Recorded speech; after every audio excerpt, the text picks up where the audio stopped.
비행기를 타고 저 높은 데서 이 땅을 내려다본 경험이 있으실 것입니다. 어떤 생각이 드십니까? 저도 비행기를 타면 늘 창가 쪽에 앉으려고 해요. 왜요? 밖에 쳐다보려고. 순식간에 비행기가 쫙 이륙을 하면 이 땅에 있는 모든 것들이 다 작게 보여지게 되죠.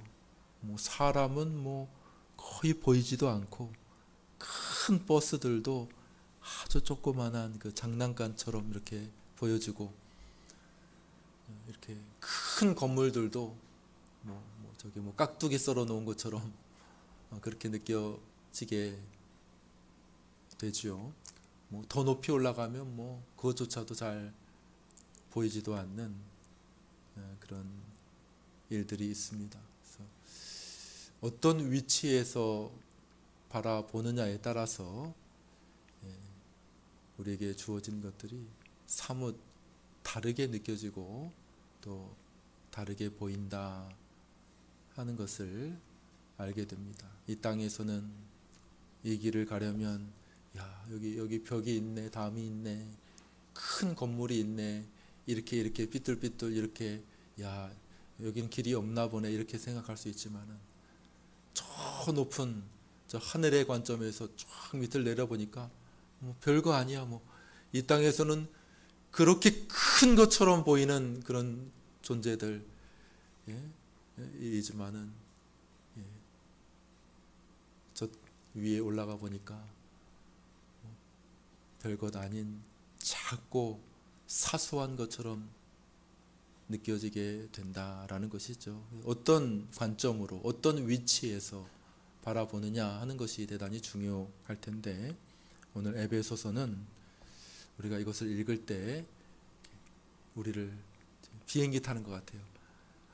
쫙 이렇게 해서 하늘나라의 저 높은 관점으로 우리를 인도하는 책이다, 이렇게 말할 수 있을 것입니다. 우리의 구원을 단지 나의 형편, 나의 조건, 나의 감정, 기분, 나의 필요 이런 거에 따라서 복음을 이야기하는 것이 아니라 쫙 하늘 위로 날아올라서 하나님의 눈으로 저 하늘의 관점에서, 저 영원한 관점에서 이 복음과 우리의 구원을 쫙 조망해 볼 수 있도록, 그래서 이 땅에서는 전혀 보이지 아니하였던 새로운 관점, 굉장히 영광스러운 관점으로 우리를 이끌고 가는 책이 바로 에베소서라고 말할 수가 있는 것이죠.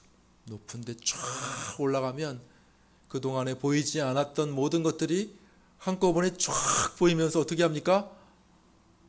와, 이렇게 하죠. 와, 이런 거 내가 보지 못했는데 와, 이렇게 하는 것처럼 사도 바울이 그 하나님의 관점으로 복음을 쫙 보니까 이야, 그 탄성이 터져 나오는 거예요.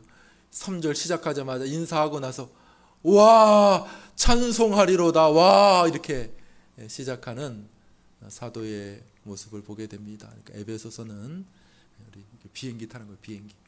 비행기를 타고 쫙 우리를 저 하늘의 관점으로 인도하고 있는 것을 보게 됩니다. 우리 한번 읽어볼까요? 에베소서 1장 1절은 우리 한 목소리로 여러분들이 한번 큰 소리를 읽어주시기를 바랍니다. 1장 1절 읽겠습니다. 시작. 하나님의 뜻으로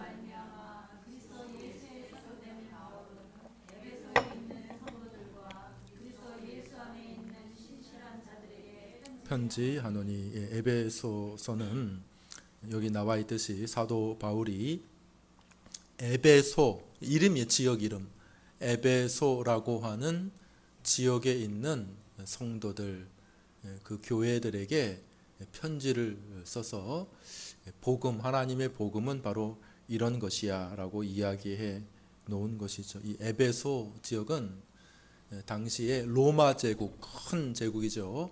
로마 제국의 한 어떤 주요 도시 가운데 하나였고, 이렇게 아주 발달돼 있었습니다. 뭐 이렇게 교통망도 굉장히 사람도 많고 한 30만 명 이상의 사람들이 모이는 그런 곳이었고요. 한 5만 명 정도의 그 관객이 들어가는 그런 어떤 그 스테디움, 그런 것들이 이렇게 있을 만큼 굉장히 문화적으로도 성행하던 그런 도시가 바로 에베소라고 하는 지역입니다. 뭐 요즘이야 뭐 1000만 도시들도 많이 있지만은 당시 인구로 볼 때 30만이라고 하는 것은 굉장히 큰 도시 가운데 하나였다는 것 사실을 우리가 알게 됩니다. 지금은 이제 얼마 전에 지진이 있었던 투르키의 터키의 한 도시이죠. 한 도시. 이 지역은 아직도 이렇게 그 고대 유적지로 굉장히 각광을 받고 있고, 뭐 아직도 개발을 하고 있어요. 저도 한 20여 년 전에 가봤는데 계속 개발하고 있어, 발굴하고 있어, 발굴 계속.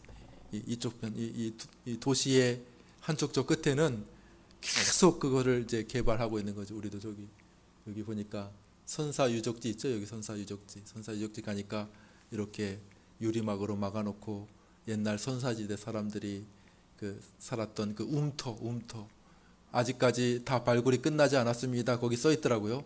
조금 발굴해 놓고 거기 이렇게 그릇 몇 개 이렇게 있고, 그 다음에 뭐 이렇게 터 같은 것들이 이렇게 있다고 써져 있던데, 근데 그 정도가 아니라 에베소는 그냥 이 강동구 전체가 다 유적지야. 다 파헤쳐놨어. 다 파헤쳐놓고 이렇게 신전 같은 거, 옛날 신전 같은 거 이렇게 세워져 있고, 그 다음에 큰 어떤 공연장 같은 거 있고, 길도 있고, 그런 것들이 뭐 계속해서 개발되고 있는 그런 도시가 이 에베소라고 하는, 사도 바울이 살았을 그 당시에는 굉장히 번화하고 굉장히 큰 그런 도시 가운데 하나였다는 것이죠. 그래서 사도 바울이 이런 도시 중심으로 일단 이렇게 복음을 전했는데, 2차 선교 여행 때에 이 에베소를 갑니다. 에베소에 가서 복음을 전하죠. 거기서 만난 일단의 사람들을 모아서, 유명하죠.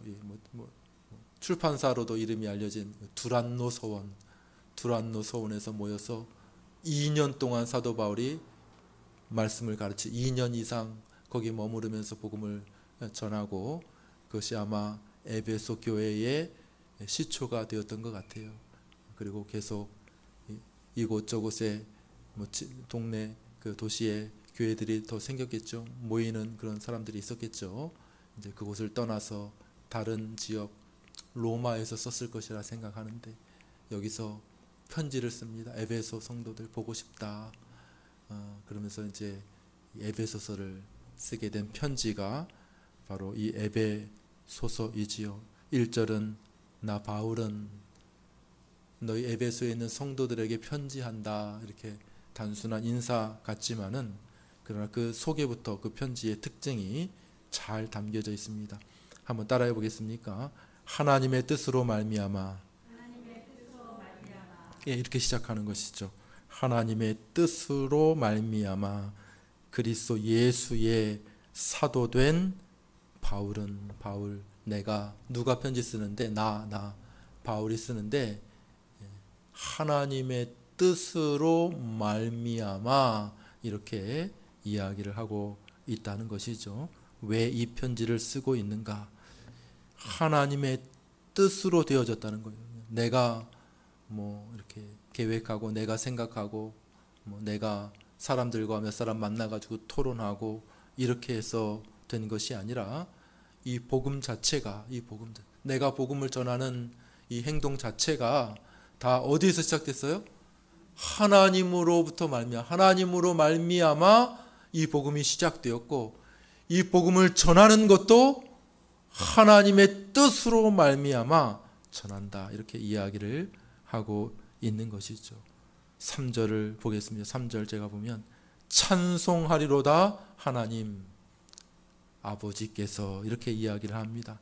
찬송하리로다 하나님. 또 4절을 보면 곧 창세전에 5절을 보면 그 기쁘신 뜻대로 이렇게 말합니다. 뭘 말하는 걸까요? 이 복음이 그 창세전에 이 세상이 만들어지기도 전에 저 하늘에서 시작된 것이다 라고 말하고 있는 것이죠. 하나님의 그 기쁘신 그 뜻 가운데 그 마음과 하나님의 그 계획과 하나님의 생각 속에서 이 복음이 시작되었다라고 사도 바울이 말하고 있다는 것이죠. 우리의 필요에 따라서, 사람들의 필요에 따라서 뭘 만들잖아요. 만들고 개발하고 이렇게 해서 스마트폰도 나오고 사람이 계획을 세워가지고 이러이러한 것들을 해야지 그렇게 해서 나온 것이 아니고, 어떻게 사람이 연구하다 보니까 물질을 발견해서 초전도체, 요즘에 초전도체 물질 나왔다고 하는데 기다 아니다 막 서로 발표를 많이 하고 논문을 발표하고 성명을 발표하고 막 이러던데, 어떤 신물질이 딱 개발이 됐어요.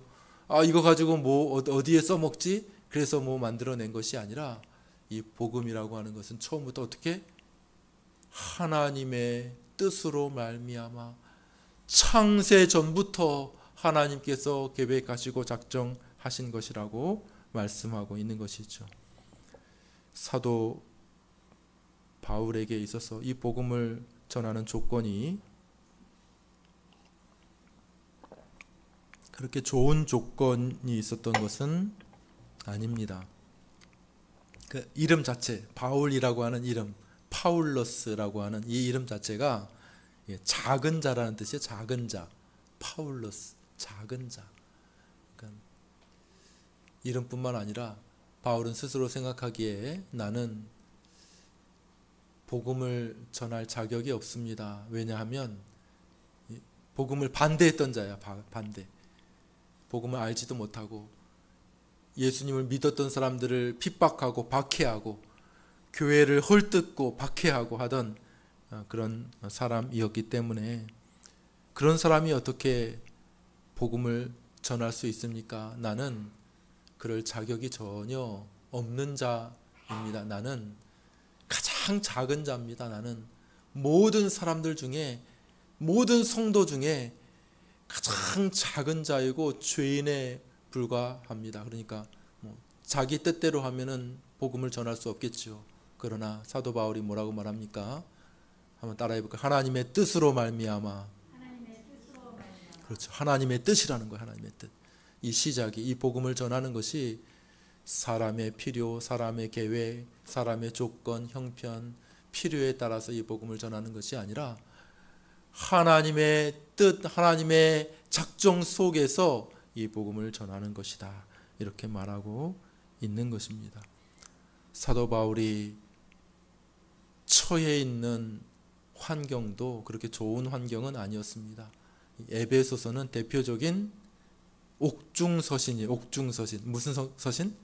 옥중서신은 뭐냐면은 감옥에 갇혀서 쓴 거예요. 감옥에 갇혀서. 감옥에 갇혀 보셨어요? 제한되죠. 제한돼. 감옥에 갇히는 건 제한되죠. 요즘에야 이제 감옥도 인권 이제 수감자들도 인권하니까 감옥도 환경이 많이 좋아지고, 이제 수감자들도 인권이 있어가지고 함부로 사진도 못 찍고, 함부로 사진 찍고 막 이렇게 방송에 내지도 못해. 그걸 뭐라 그래요? 그거를 그 죄를 지어서 잡은 사람을 사진 찍는 걸 뭐라 그래요? 그걸 머그샷이라고 하죠. 머그샷. 머그샷도 그 공개하려면은 그 동의가 있어야 되는데, 동의가, 그 범죄자의 동의가 있어야지 공개하지. 안 그러면은 그냥 흐릿하게 나오든지 아니면 다른 걸로 한다든지. 이제 미국은 또 그 머그샷을 다 공개할 수 있나 봐요. 그래서 얼마 전에 그 전 대통령 처음으로, 역사상 처음으로 전 대통령의 머그샷이 나왔어요. 트럼프 대통령이 머그샷을 찍었어요. 이제 그것도 이제 참모들하고 논의했다 하더라고. 참모들하고 어떻게 찍을까 째려보라고요. 째려보. 그 머그샷이 나왔어. 째려보는 머그샷 찍었어. 예, 우리나라는 그것이 이제 공개가 되질 않습니다. 이렇게 동의하지 않으면 이렇게 죄인들도 다 그 인권이 있지 않느냐 뭐 이런 의미인 것 같습니다. 그래서 아주 심각한 사회적으로 용인되지 못할 만한 큰 범죄를 저질러 살인, 심지어 아주 악한 흉악한 살인죄를 저지르든지 뭐 그런, 그래서 이 공익적으로 필요하다라고 인정되지 않는 다음에야 함부로 이렇게 죄인들의 사진을 이렇게 밝힐 수가 없는 것이죠. 그러나 이 당시 사도 바울의 당시 얼마나 열악했습니까? 감옥에 갇힌다는 것이. 이 에베소서에도 보면 뒤에 나옵니다. 이렇게 내가 복음을 위해 갇혀 있고 쇠사슬에 매여 있다 이렇게 하는 표현들이 나오죠. 그러니까 사도 바울이 현재 있는 조건들이 많이 제약이 되어져 있어요. 많이 제약이, 그 육신이 일단 묶여 있어요. 묶여 있고 사람을 만나는 것도 제약이 되어져 있고 여러 가지로 제약이 되어 있으니 복음을 전하기가 쉽지는 않았을 것입니다. 그러면 그냥 사람의 생각으로는 아이고 이거 어떻게 하나 이렇게 하겠지만 사도 바울은 전혀 흔들림 없이 침체하거나 낙심하지 아니하고 복음을 전할 수 있는 것은 이 복음이 사람의 계획과 생각으로 시작된 것이 아니라 어디서부터? 한번 따라 다시 한번. 하나님의 뜻으로 말미암아. 예, 사도 바울이 이런 마음을 가지고 사도 하나님의 뜻으로 말미암아. 나도 자격 없고 부족하고 뭐 이것을 할 만하지 못하고 또 나의 환경과 조건도 이거에 별로 합당하지 못한 것 같고 묶여 있으니까 뭐 핑계 대려면 얼마든지 핑계가 될 수 있잖아요. 나는 못해. 나는 지금 묶여 있는데 감옥살이 해야 되는데 언제 죽을지도 모르는데 어떻게 복음을 전한단 말인가. 그런데 사도가 이 편지를 들고 쓰고 있는 것은 무엇 때문인가? 하나님의 뜻으로 말미암아. 하나님의 뜻, 내 생각과 내 계획이라고 하면 안 하지. 그렇지만 이 복음은 어디서 시작됐는가? 어디서 출발했는가? 하나님으로부터 시작된 줄 믿으시기를 바랍니다. 사도가 이렇기 때문에 내가 이 편지를 너희에게 쓰고 있다 이렇게 말하고 있는 것이죠. 자, 우리들도 그런 관점이 필요합니다. 에베소서를 따라서 저 위로 올라가는 거예요. 위로. 하나님으로부터 시작됐다고. 복음이 하나님으로부터 우리 눈에 보이는 여러 가지 조건들, 우리 눈에 보이는 뭐 여러 가지 형편들, 나의 한계들, 제한들 이런 것을 바라보는 것이 아니라 이 복음의 원천, 이 복음이 어디에서 시작되었는지를 먼저 바라보자 하는 거예요. 어디에서? 하나님의 뜻으로 말미암아라고 말씀하고 있는 것입니다. 또 한 가지 중요한 것이 있습니다. 두 번째는 그럼 하나님으로부터 시작됐는데 하나님은 어떤 분이신가? 어떤 분이신가? 이렇게 묻게 됩니다. 에베소서 1장은 우리 하나님에 대해서 삼위일체이신 하나님이라고 이야기를 합니다. 에베소서의 구조가 그래요. 구조가 설명을 하는데 복음은 하나님으로부터 시작됐는데 이 하나님은 어떤 하나님인가? 삼위일체이신 하나님이라고 말하고 그렇게 복음을 설명하고 있다는 것이죠. 사람들에게 묻습니다. 하나님 믿습니까? 예, 저 하나님 믿어요. 그 하나님은 어떤 하나님인데? 그러면 이제 대답을 잘 못하죠. 어떤 하나님인지. 그냥 믿어요. 이렇게 얘기하죠.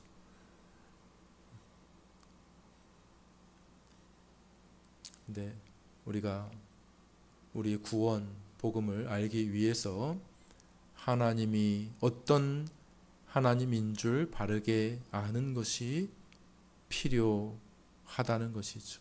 왜냐하면 하나님의 복음이고 하나님으로부터 시작된 복음이기 때문에 그렇다는 것이죠.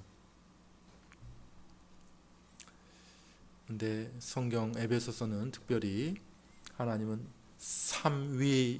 삼위일체로 존재하신다라고 말하고 있습니다. 우리 3절 말씀을 읽어볼까요? 3절 말씀을 한번 읽어보겠습니다. 여러분들이 한번 큰 소리로 읽어 찬송하리로 시작.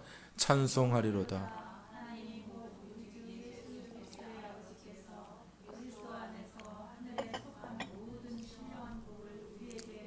예. 아이고 뭐 삼위일체 너무 어려운 말 아닙니까? 그게 뭐 나랑 뭐 별로 상관이 있습니까? 이렇게 생각할 수도 있겠지만은 우리가 그렇게 생각해서는 안 되고요. 왜냐하면 이 복음이 하나님으로부터 시작됐고 그 하나님은 삼위일체이신 하나님이기 때문에 그 하나님을 알지 못하면 복음을 제대로 이해할 수가 없어요. 복음을 뿐만 아니라 그것은 우리의 구원과도 아주 밀접한 연관이 됩니다. 요한복음 17장 3절은 뭐라고 말합니까? 영생은 유일하신 참 하나님과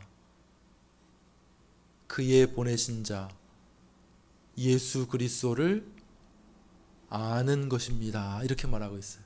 영생은 유일하신 참 하나님과 그의 보내신 자 예수 그리스도를 어떻게 하는 거라고요? 아는 것이 영생입니다. 그러니까 영생, 우리 영생, 우리의 구원이 뭐가 관련이 있어요? 하나님을 아는 것과 관련이 있다는 거예요. 하나님. 그것과 전혀 별개의 것이 아니라는 것입니다. 삼위일체로 우리 하나님이 계신다라고 말하고 있는데 많은 사람들이 아이고 그거 복잡합니다. 그거 뭡니까? 그거 이해도 되지 않는 거. 그 나하고 무슨 상관이 있습니까? 몰라도 상관없는 것 아닙니까? 이렇게 생각해서는 안 된다는 것이죠. 우리가 믿는 하나님은 우리가 상상하고 우리가 만들어낸 그런 하나님을 믿는 것이 아니고요. 성경, 우리는 이 성경을 하나님의 자기 계시라고 믿습니다. 한번 따라해 볼까요? 하나님의 자기 계시. 예, 하나님은 너희들이 상상해서 나를 믿지 마. 너희들이 머릿속에서 꾸며내고 만들어낸 하나님을 믿지 마. 그걸 싫어하세요. 그걸 싫어하세요. 그걸 뭐라고 불러요? 우상이라고 불러요. 우상. 야, 하나님 힘 세잖아. 그러니까 하나님 어떤 그 황소처럼 생기지 않았을까? 이렇게 황소 만들고 하나님 빠르잖아. 하나님 독수리처럼 만들고 막 이렇게 해가지고 상상함으로 사람들이 자기가 믿는 하나님을 만드는데 하나님은 이것을 아주 싫어하세요. 성경에서 하나님이 제일 싫어하는 것이 뭐냐 하면 너희 상상해서 하나님 그리고 하나님 만들지 말아라. 그것이 하나님께서 가장 싫어하는 것이죠. 그럼 어떤 하나님을 믿어야 됩니까? 하나님께서 자기 자신을 나타내셨어요. 스스로 자기 계시 성경을 통해서. 성경이 하나님의 말씀이라고 불러요. 그죠? 성경을 하나님의 말씀. 우리가 늘 말하죠. 하나님의 말씀, 에베소서 이렇게 말하죠. 사도 바울이 썼는데 무슨 하나님의 말씀이에요? 사도 바울이라고 하는 사람이 에베소에 썼다면서요. 그렇지만 성령의 감동으로 쓰여졌어요. 그래서 우리는 이것을 하나님의 말씀이라고 믿습니다. 그래서 66권의 성경을 하나님의 말씀, 하나님의 자기 계시라고 믿는데 그 하나님의 자기 계시가 무엇인가? 하나님은 삼위일체로 계시는 분이라고 성경이 말하고 있다는 거예요. 물론 삼위일체라고 하는 단어는 성경에 없어요. 영어로 말하면 트리니티라고 불러요. 트리니티. 트리는 뭐냐? 트리는 삼이란 트리플, 더블, 트리플 이렇게 얘기하잖아요. 세 배. 그 3이라고 하는 그 의미가 있어요. 개념이 있어요. 트리 그 다음에 유니티 일체 하나 통합 그런 뜻이잖아요. 그죠? 트리니티라고 하는 단어는 그 트리하고 유니티하고 합친 합성어, 그죠? 삼위일체라고 하는 단어, 트리니티 신학교도 있고 트리니티라고 하는 출판사도 있고 이렇게 한데, 삼위일체, 셋이 하나다 하는 그런 단어가 생긴 거죠. 성경에는 있지는 않아요. 그렇지만은 성경의 개념이죠. 성경이 하나님을 그렇게 설명하고 있으니까 삼위일체라 이렇게 우리가 이야기를 하고 있습니다. 성경이 어디 있는데요?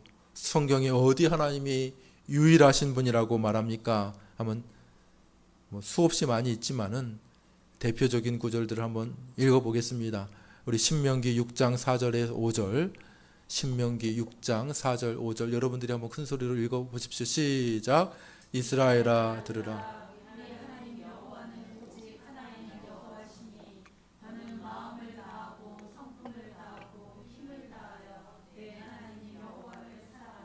한번 따라해 봅시다. 여호와는 오직 하나인 여호와시니. 한 분이시라는 거예요. 한 분. 우리는 그래서 우리가 어떤 세상에 여러 신들이 많아요. 그런데 우리는 유일신을 믿습니다. 유일신, 한 분 하나님을 믿습니다. 다신론 국가들도 많고 또 유일신을 믿는 그런 종교들도 많이 있어요. 근데 대표적으로 일본, 힌두교, 인도, 다신론들 수많은 신들이 있어요. 유일신의 대표는 유일신 종교 어떤 것이 있을까요? 기독교, 또 이슬람교도 유일신, 또 유대교도 유일신, 다 같은 한 뿌리가 거기서 나왔다고는 하지만 어쨌든 다르지만은 어쨌든 그 유일신을 믿는다는 면, 한 분 하나님을 믿는다는 면에서는 그 종교가 이제 유일신 교죠. 성경은 여호와는 오직 하나인 여호와이시다 이렇게 이야기를 합니다. 근데 동시에 또 성경은 하나님이 삼위로 계신다 이렇게도 말하거든요. 어디에 그런 게 있습니까? 한번 읽어보겠습니다. 마태복음 28장 19절, 마태복음 28장 19절 여러분들 한번 읽어보십시오. 시작. 그러므로 너희는 가서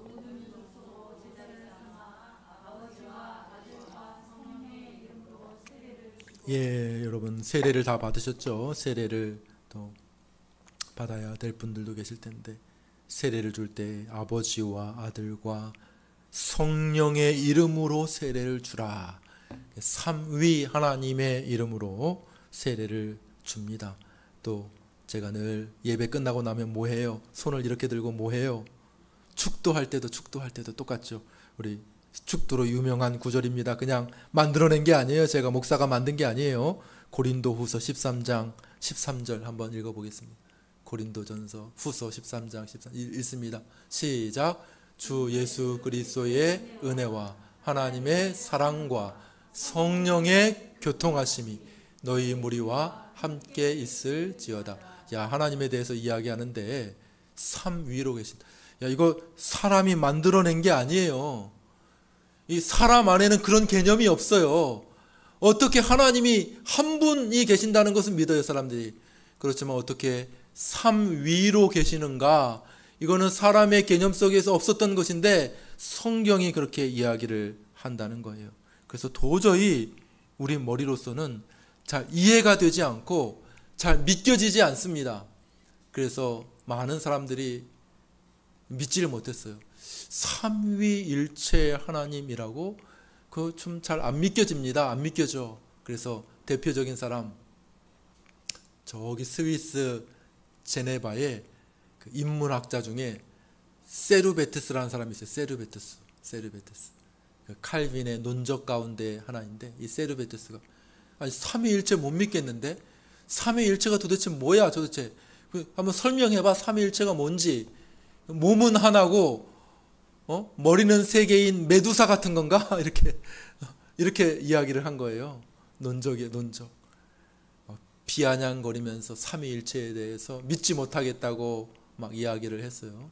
그래서 많은 책도 내고 삼위일체 비판하는 책도 내고 주장도 하고 강연도 하고 막 그러면서 칼빈하고 굉장히 논쟁을 많이 했어요. 결국에는 이제 제네바가 이제 종교 개혁의 발상지로서 제네바가 이 세르베티스를 화형에 처해서 화형에 너무 악하다. 이거 나쁜 영향을 미치는구나. 물론 칼빈은 반대하고 칼빈 이것 때문에 또 욕을 먹기도 하고 하는데 칼빈은 반대하고 끝까지 세르베티스를 설득하고 이렇게 그렇게 하지 말라고 했지만은 시의회가 기독교 시의회죠.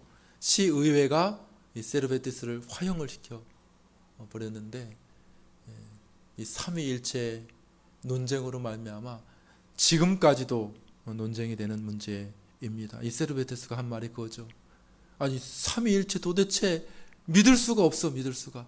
몸이 하나고 머리는 세 개인 그런 존재라는 거냐. 도대체 어떤 말이냐. 도대체 설명을 해봐라. 설명이 좀 어려워. 설명이 무슨 말인지. 그래도 설명을 해보겠습니다. 성경적으로 정통적인 신학은 이렇게 설명을 합니다. 하나님이 한 분이시라라고 말할 때 그 하나라고 하는 것은 본질이 그렇다는 거예요. 본질. 영어로 말해서 죄송합니다. 에센스. 화장품도 있죠. 에센스 많이 쓰시죠. 본질. 하나님의 본질이 하나다. 하나밖에 없다. 그러니까 우리가 성부, 성자, 성령, 삼위일체이신 하나님을 믿는데 본질이 다른 게 아니에요. 본질은 하나라는 거예요. 본질. 만약에 다르다면 본질이 다른 하나님을 믿는다면 이건 뭐예요? 신이 세 개야. 삼신론이야.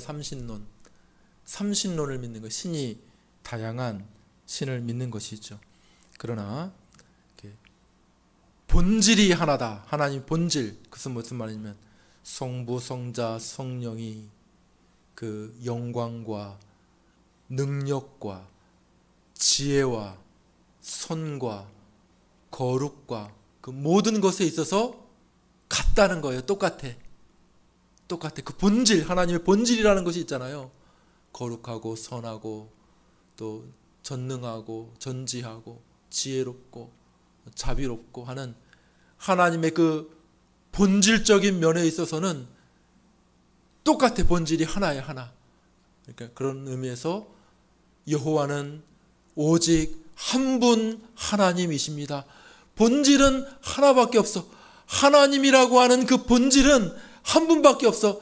다른 본질이 존재하지 않아. 이렇게 말할 수 있다는 것이죠. 그런데 이 한 본질이신 하나님이 삼위로 존재하신다. 이건 또 무슨 말인가? 삼위, 위격이라는 우리나라 위격, 위격이라고 하죠. 위격, 그죠? 그래서 영어로 하면 person입니다. person. 근데 인격이라고 말하지 아니하고 이거를 뭐라고 하냐면 또 영어로 쓰는데 실제, substance. 본질은 essence. 그 다음에 실제는 substance 이렇게 이야기를 합니다. 그러니까 우리나라 말로는 본질로 해석하고 또 실제로 이렇게 해석을 합니다. 그러니까 다시 한번 설명. 한 본질 안에 하나님이라고 하는 한 본질 안에 세 실제가 존재한다. 이렇게 이해를 하면 정통적인 이해입니다. 정통적인 이해. 잘못 이해하면은 이단으로 가. 정통적으로 한 본질 안에 세 실제가 존재하는데 이 세 실제는 어때요? 구별이 가능할까요? 불가능할까요?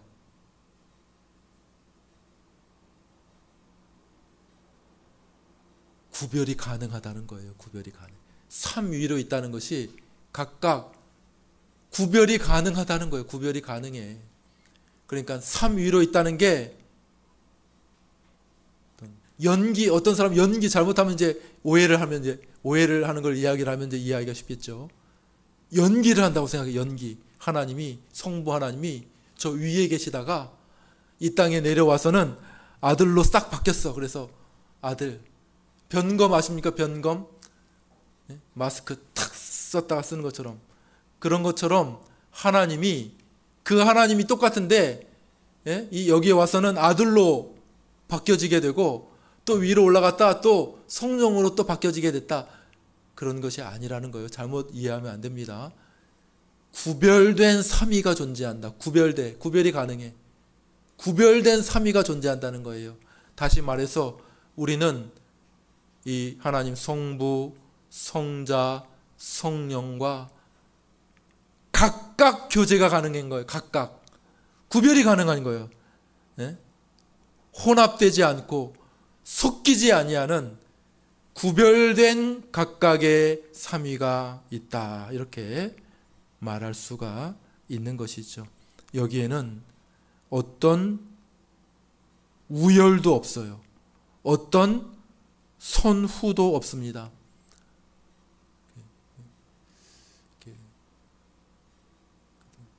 어떤 신학에서 성자 하나님은 성부 하나님으로부터 나신다 이런 말을 하니까 이제 그러면은 많은 사람들이 질문하죠. 성자 하나님도 없었던 때가 있었던 것 아닙니까? 예? 없었던 때 하나님이 나셨으니까 성부가 나셨으니까 없었던 때가 있는 것 아닙니까? 예, 그런 말이 아닙니다. 영원히 나신다. 시간 개념이 없어요. 시간 개념이. 영원히 나신다. 성령도 영원히 나오신다. 시간 개념이 없습니다. 그래서 물론 이제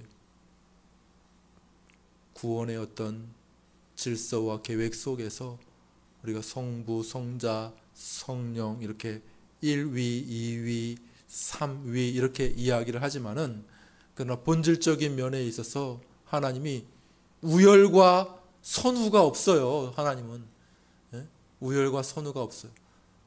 원탁이 앉아요. 원탁.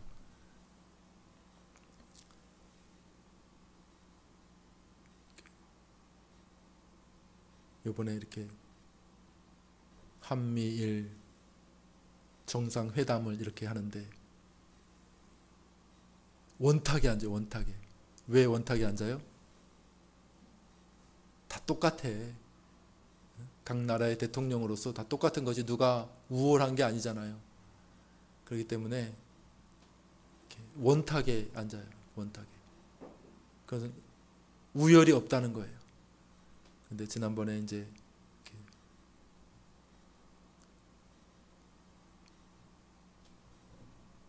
중국하고 어떤 나라의 대표들이 이렇게 만났어요. 서로 회담, 양자 회담할 때는 이렇게 긴 직사각형 이렇게 긴 그 의자에 앉아서 서로 회담하는데 신문에 이제 뉴스가 나온 거예요. 시진핑 주석이 그 가운데 앉았다는 거예요. 가운데 앉았어. 가운데 앉았다는 거예요. 회담은 서로 양편이 똑같은 그런 위치에서 이렇게 회담을 해야 되는데 마치 수하들을 부리듯이 자기가 가운데 앉았다는 거예요. 그런 위치도 중요한데 만약에 성부, 성자, 성령의 어떤 것을 이제 식탁으로 혹은 그 회의 그 의자로 표현한다면 원탁이 원탁. 그래서 많은 분들이 표현하죠. 그 영원전에 성부, 성자, 성령이 원탁 회의를 했다는 거예요. 원탁 회의. 우열이 없어요. 구별이 없어.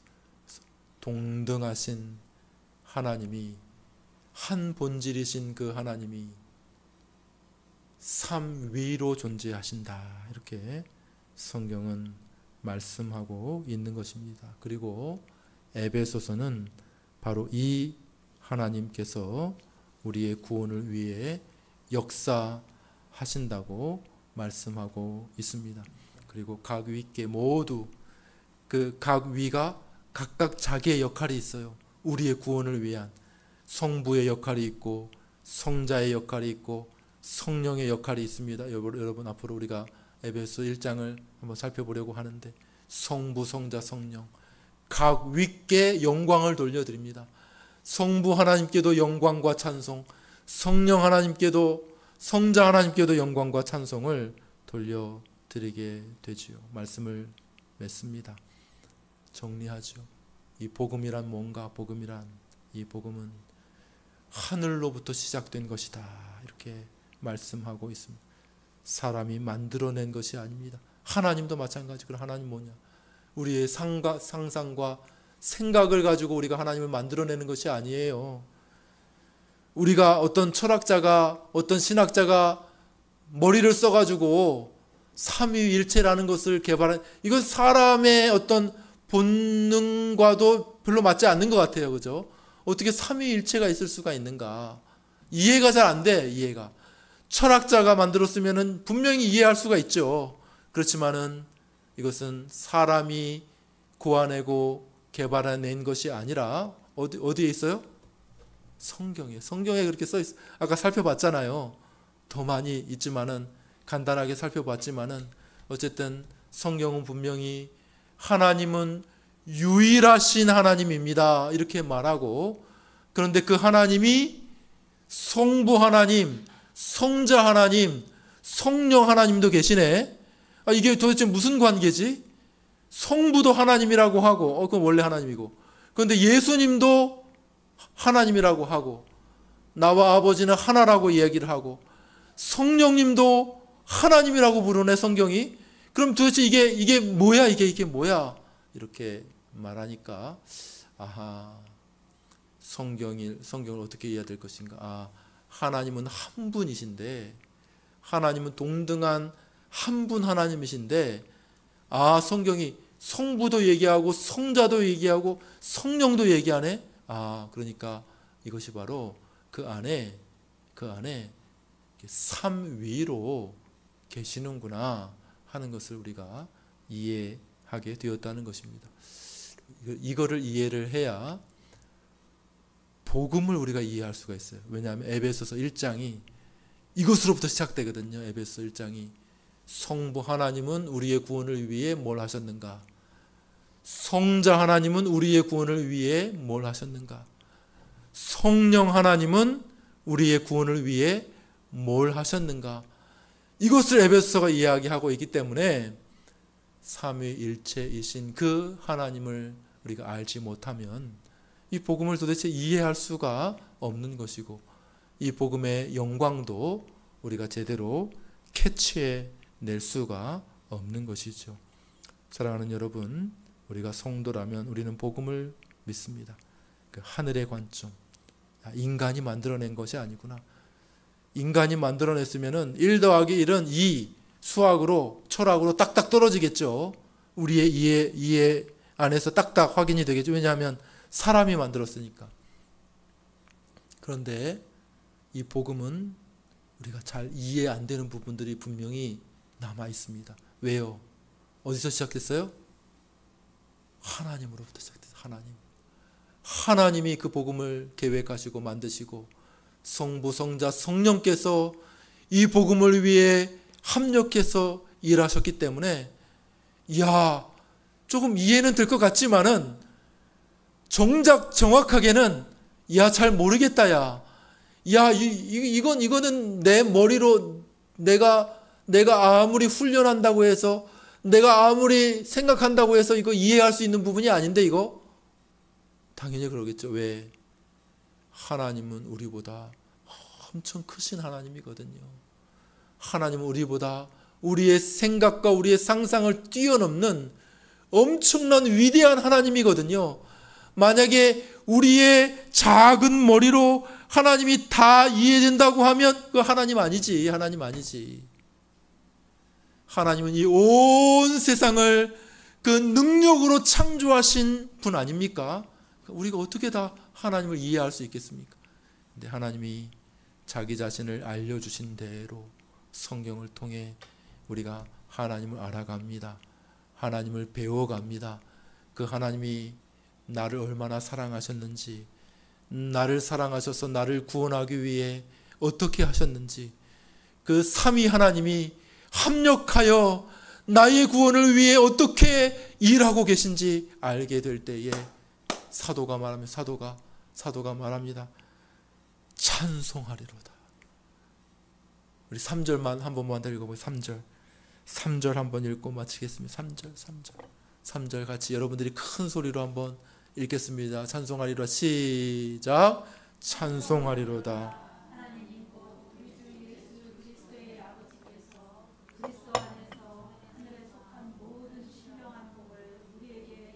예, 사도가 말합니다. 사도가. 이 3절은 가장 삼위일체적인 구절이라고 알려져 있습니다. 삼위일체. 어디 삼위일체? 찬송하리로다. 하나님, 곧 우리 주 예수 그리스도의 아버지께서 예수 그리스도, 우리 주 예수 그리스도 그분 안에서, 그리스도 안에서, 삼위는 어디 있어? 삼위는, 성령은 하늘에 속한 모든 신령한 복을 우리에게 주시되, 이걸 삼위라고 보더라. 삼위 하나님, 복이 인격이 없는 복이라는 얘기가 아니라 모든 하늘에 속한 신령한 복은 누구에게 와요? 성령으로부터 우리에게 주어지는 줄 믿으시기를 바랍니다. 성령 충만을 받아야 될 이유가 거기에 있는 것이죠. 우리 교회가 성령 충만한 교회가 될 이유가 거기에 있는 것이죠. 어쨌든 이 삼위일체이신 하나님께서 우리의 구원을 위해 일하신 것을 사도가 눈이 번쩍 띄어서 바라보았을 때에, 저 비행기를 타고 저 하늘로 올라서 우리의 구원을 바라보게 되었을 때에 사도가 외친 한마디, 찬송하리로다. 찬송하리로다. 내가 다 이해한다는 얘기 아닙니다. 내가 다 이해한다는 얘기 아닙니다. 찬송할 수밖에 없습니다. 위대하신 성삼위일체 되신 우리 하나님께서 우리의 구원을 위해 이와 같이 일하셨다니 찬송하리로다. 이렇게 말하고 있는 것이죠. 사랑하는 여러분, 우리들도 그렇게 될 수 있게 되기를 간절히 축원합니다. 우리의 연약함이 있을 수 있습니다. 우리의 한계가 있을 수 있습니다. 우리의 교회의 제약이 있을 수 있을 것입니다. 그러나 이 복음은 우리가 만들고 우리가 계획하고 전하는 것이 아니고 하늘로부터 왔습니다. 하나님의 계획입니다. 하나님의 역사입니다. 하나님의 복음입니다. 이것을 바라보게 될 때에 우리는 찬송하게 되고 복음을 사랑하게 되고 복음을 향해 벅차오르게 되고 우리가 이 복음을 사람들에게 전하고 나누는 그러한 사람들로 설 수 있을 줄로 믿습니다. 이 말씀을 기억하며 우리 찬송가 302장을 찬송하겠습니다. 302장 같이 찬송하겠습니다.